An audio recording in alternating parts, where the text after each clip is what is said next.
des grands enjeux, c'est pour commencer le plan présidentiel qui a été lancé en 2018, une ambition pour la langue française et la francophonie. Et notre ministère, à travers la délégation générale à la langue française et langue de France, contribue à plusieurs des mesures qui ont été annoncées en partenariat ou très directement. Donc c'est le cas du projet de Villers-Cotterêts, c'est le cas du dictionnaire des francophones.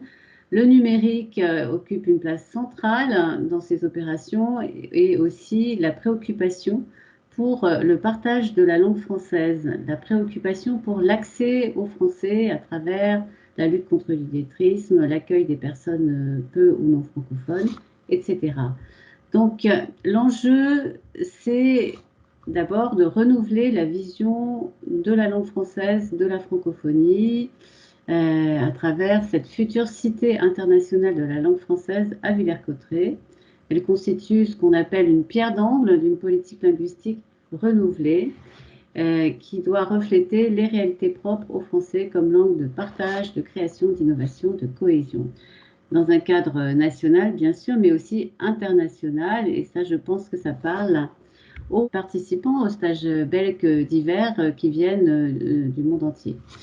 Alors, les travaux de rénovation du château de Villers-Cotterêts dans le département de l'Aisne, au nord-est de Paris, sont en cours.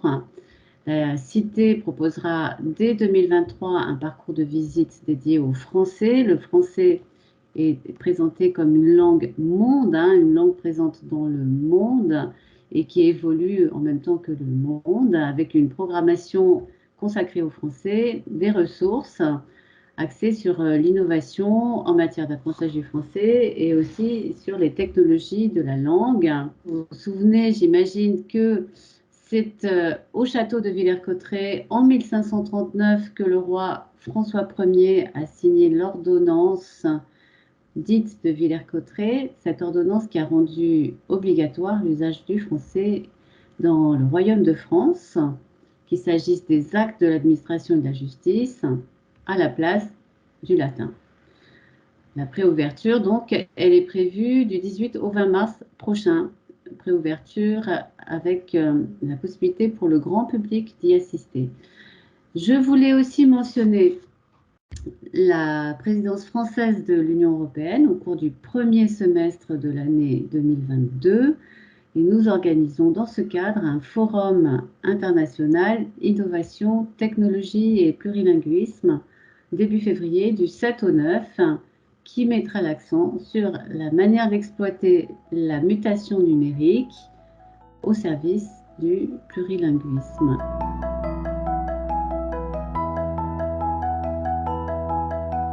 Nous travaillons beaucoup dans le domaine de l'innovation technologique.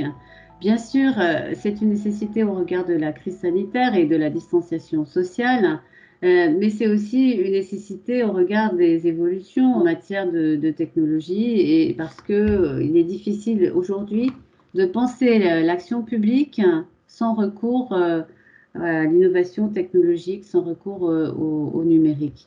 Donc, ça concerne un certain nombre de projets que je vais très rapidement mentionner, mais sans entrer dans les détails.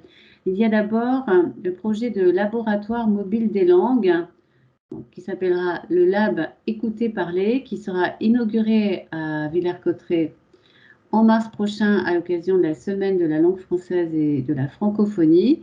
Il s'agit d'un camion avec une cellule équipée permettant d'enregistrer des conversations pour collecter en fait les pratiques linguistiques quotidiennes en français d'une part et en langue régionale. Donc ce camion va sillonner le territoire des Hauts-de-France, donc cette région du nord de la France. Ce camion contiendra cette plateforme technologique qui permettra des traitements scientifiques. C'est quelque chose qu'on fait en partenariat avec le CNRS. Il y a un autre dispositif d'innovation technologique prévu à Villers-Cotterêts en cours de construction. Il s'agit d'un centre d'excellence pour les technologies du langage. Ça concerne la reconnaissance vocale, la traduction automatique, la synthèse vocale, etc. Il s'agit là de positionner la future Cité internationale de la langue française à Villers-Cotterêts dans ce qu'on appelle le paysage de l'ingénierie linguistique. Et effectivement, cette plateforme d'innovation technologique, elle sera ouverte à toute la francophonie.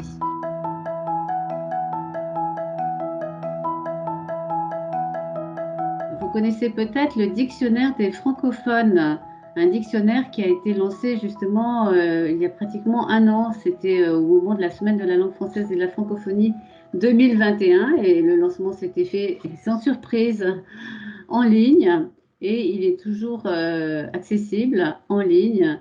Donc, qu'est-ce que c'est que ce dictionnaire des francophones? C'est un dictionnaire numérique collaboratif qui permet d'illustrer le phénomène de la langue française dans le monde. Pour le moment, nous avons essentiellement des dictionnaires français de langue française qui répertorient des termes, du reste actualisés.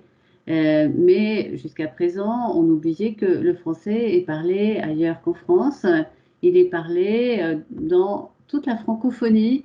Et donc, ce nouveau dispositif que je vous invite à regarder sur www.dictionnaire-des-francophones-tout-attaché.org, ce nouveau dispositif permet de consulter des milliers de mots venus de toute la francophonie, enrichis par la contribution des utilisateurs. Et le slogan, c'est « Parce que le français appartient à tout le monde, chacun, où qu'il soit, aura son mot à dire ». Voilà.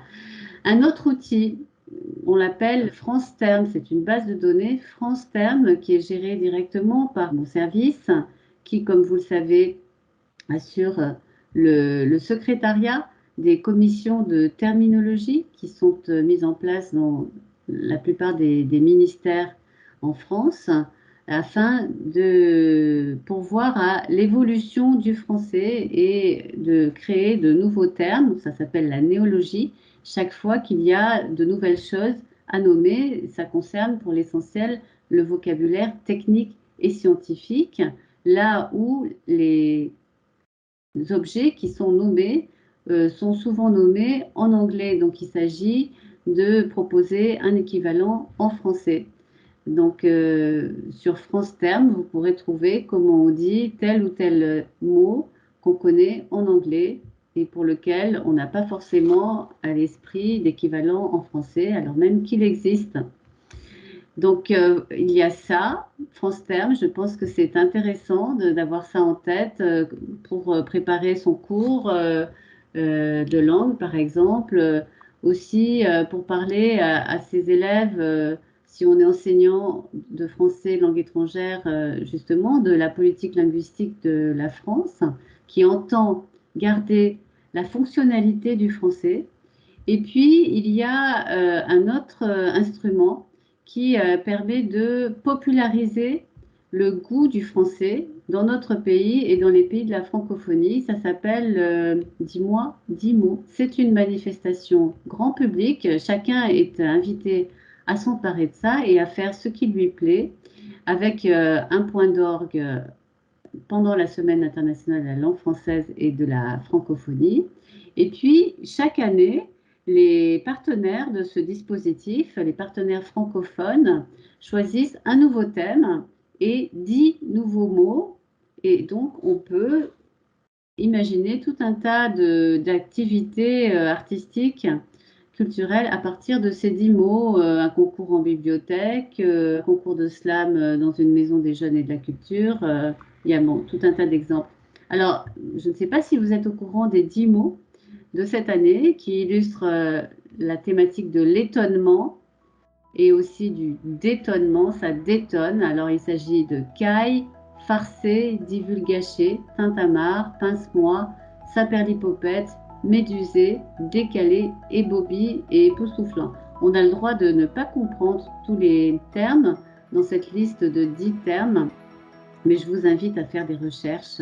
Je pense que vous trouverez aussi beaucoup d'outils sur cette semaine de la langue française et de la francophonie et ce dispositif Dis-moi 10 mots.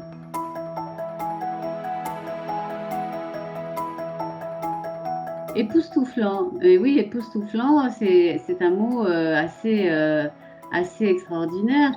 D'abord, c'est un mot qu'actuellement on n'emploie pas beaucoup, hein, c'est un mot un peu daté. Mais époustouflant, ça veut dire quelque chose comme c'est formidable, c'est extraordinaire, c'est super, c'est tout ça à la fois. Donc c'est ça que je vous souhaite, c'est vraiment une année où vous pourrez tirer le meilleur parti qui soit de cette situation toujours aussi anormale et inconfortable et solitaire dans laquelle nous sommes plongés depuis tant de mois déjà.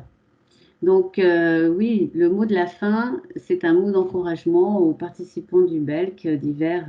D'abord, vous dire que malgré tout, vous avez la chance, d'une certaine manière, de pouvoir disposer de ce stage BELC en distanciel.